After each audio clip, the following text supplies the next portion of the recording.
बोलिए सद्गुरुदेव की जय। यदि गुरु की दया होती तुम में उद्धार हो जाता।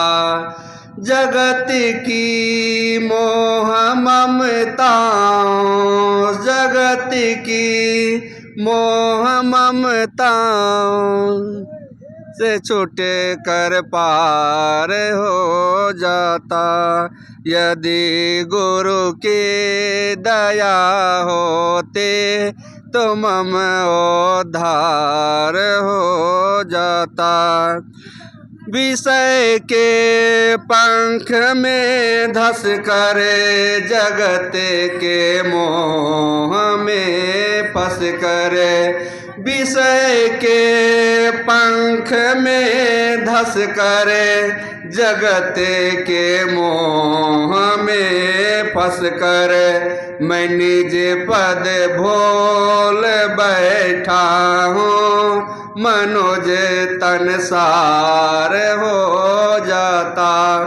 यदि गुरु की दया होते तो मम उद्धार हो जाता। ये भवनिधि का झकोरा है, दीन अभिलाष तेरा है। ये भवनिधि का झकोरा है, दीन अभिलाष तेरा है। करो गुरुवर दया दृष्टि तो बेड़ा पार हो जाता। करो गुरुवर दया दृष्टि तो बेड़ा पार हो जाता। यदि गुरु की दया होते तो मम उद्धार हो जाता। जगत की मोह ममता, जगत की मोह ममता से छूटे कर पार हो जाता। यदि गुरु की दया होते तो मम उद्धार हो जाता। बोलिए सद्गुरुदेव की।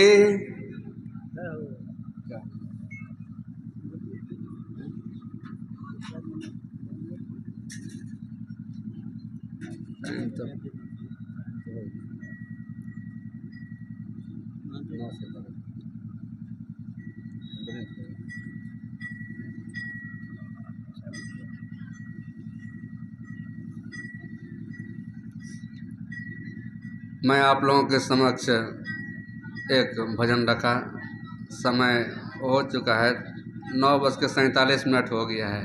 अब टाइम नहीं है तो मैं निवेदन करता हूँ परम श्रद्धेय संत श्री अनुपम स्वरूप साहब जी से कि आप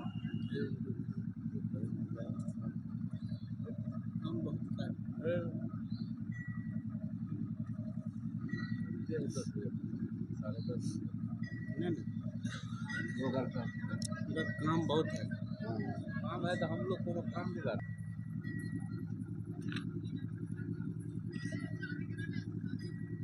बोलिए सद्गुरुदेव की जय।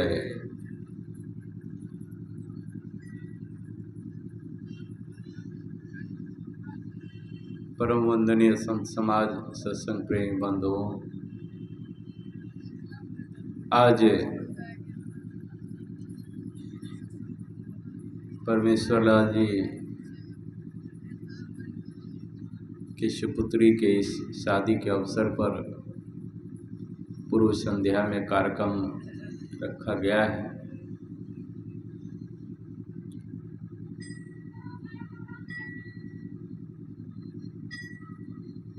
जीवन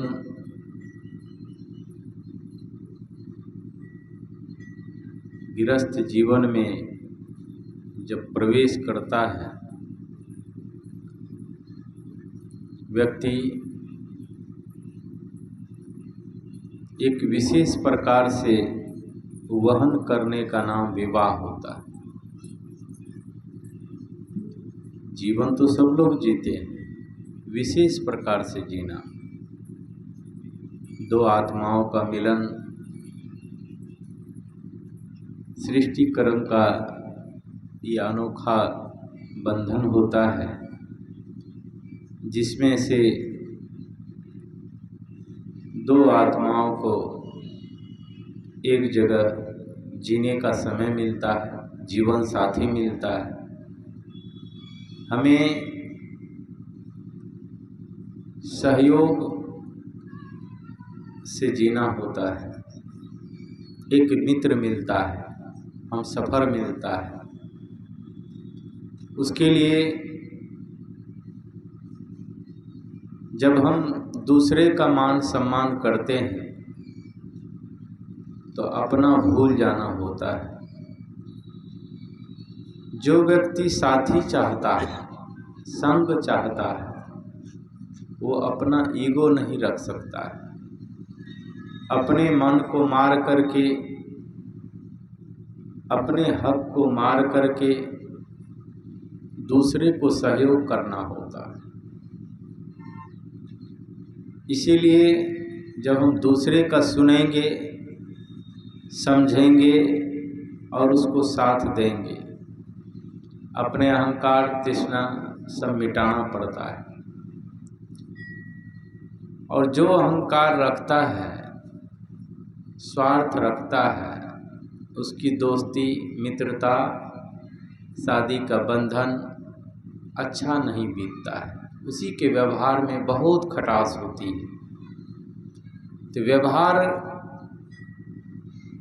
कुशल मंगल कैसे हो?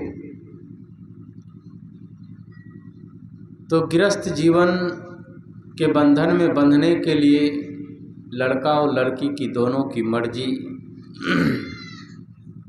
होनी आवश्यक होती है।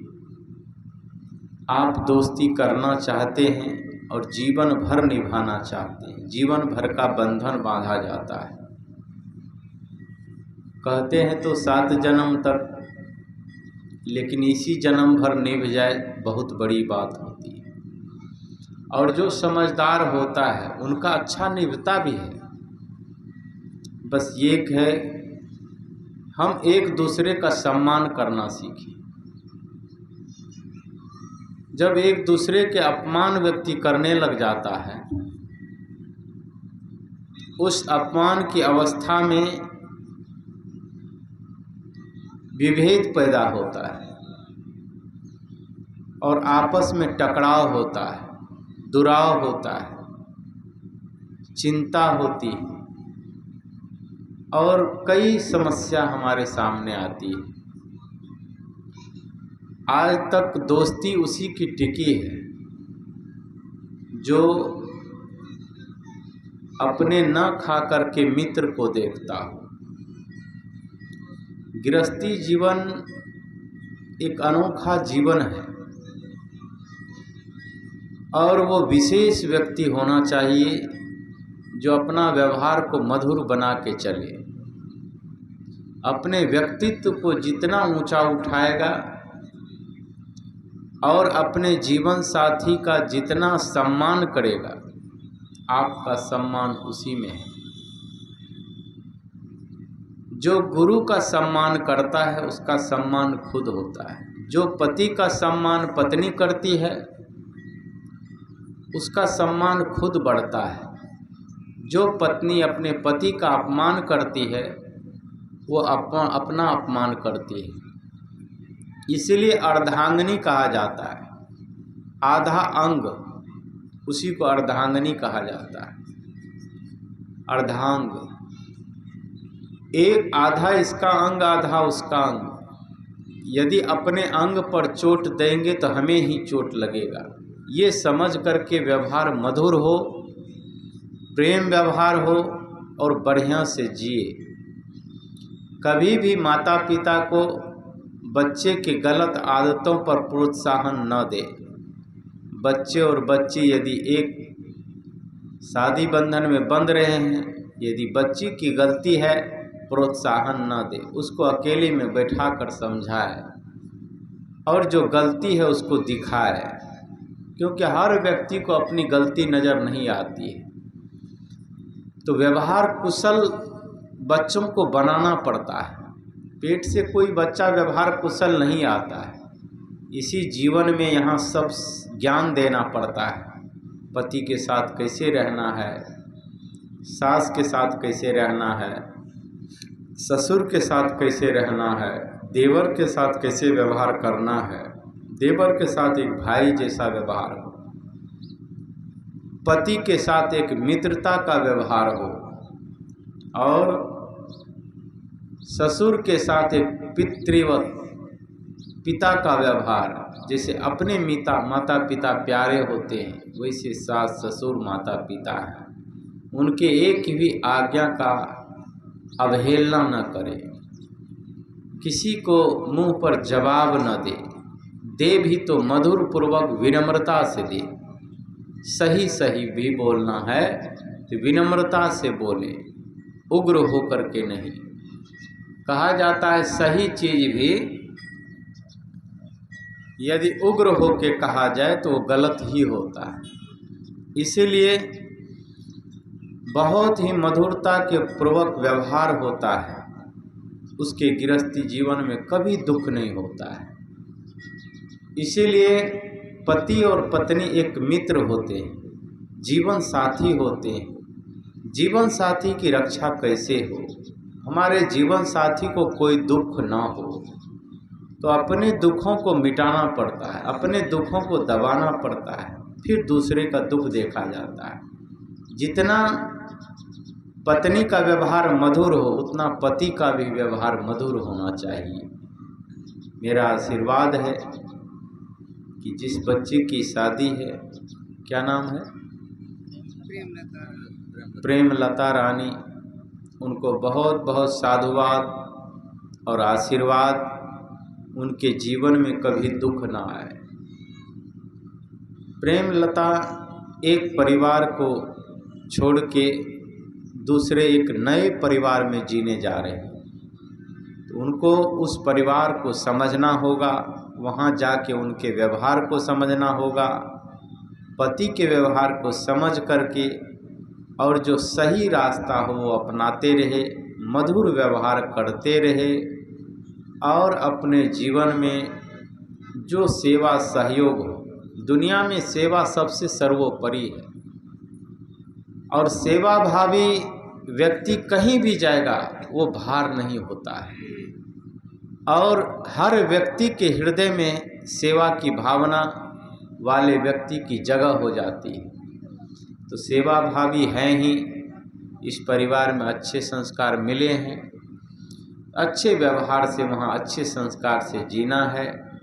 अपना उग्र स्वभाव न रखे, कोई भी ऐसा क्रोधित करने वाला वचन न बोले और अपने आहार व्यवहार से किसी को कष्ट न दे।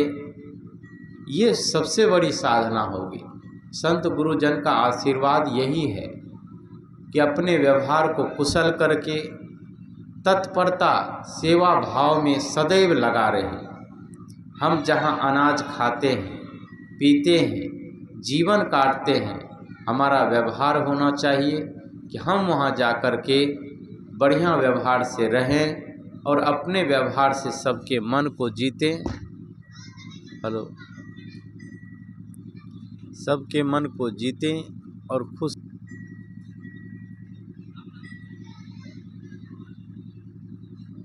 तो सेवा सर्वोपरि है। सेवा परायण रहना, सेवा परायण रहना और आज्ञा का पालन करना। जिस पति का हाथ पकड़ के हम जा रहे हैं उस पति से अच्छा व्यवहार करके रहना, उनके आज्ञा में चलना और सदैव आगे बढ़ना, ये संतों का आशीर्वाद है। और इसको जो पालन करेगा उनके जीवन में कभी दुख संताप नहीं आएगा और इसमें बढ़ते रहें, तत्परता बनाए रखें, सेवा की भावना सदैव बलवती होती रहे। आपके लिए मंगल कामना है और आशीर्वाद है। कभी दुख आपको नहीं होगा। आपका जीवन सुखमय और शांति में सदैव बीतता रहेगा। इसीलिए अपने अच्छे व्यवहार, अच्छी कुशलता और सेवा की भावना एक परिवार का नाम रोशन पुत्र और पुत्री तभी करता है अपने व्यवहार से, अपने गुणों से। अच्छे सद्गुण संपन्न हमें रहकर जहाँ भी हम रहेंगे वहाँ सदैव आनंद से, मंगल से रहेंगे। इसीलिए बढ़िया व्यवहार में जीते हुए चलते रहेंगे।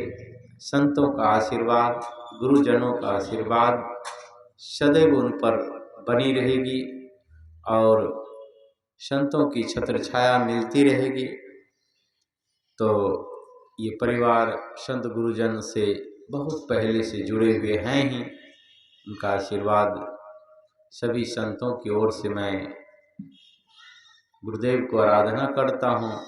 उनके जीवन में सुख शांति सदैव बना रहे और सदैव स्वस्थ और मंगल कामना बनी रहे। इन्हीं वचनों के साथ बहुत बहुत आशीर्वाद देते हुए हमारे परमेश्वर लाल जी के पूरे परिवार और इनके पूरे परिजन को देते हुए बहुत बहुत मंगल कामना और शुभकामना करते हुए वाणी को विराम देता हूँ।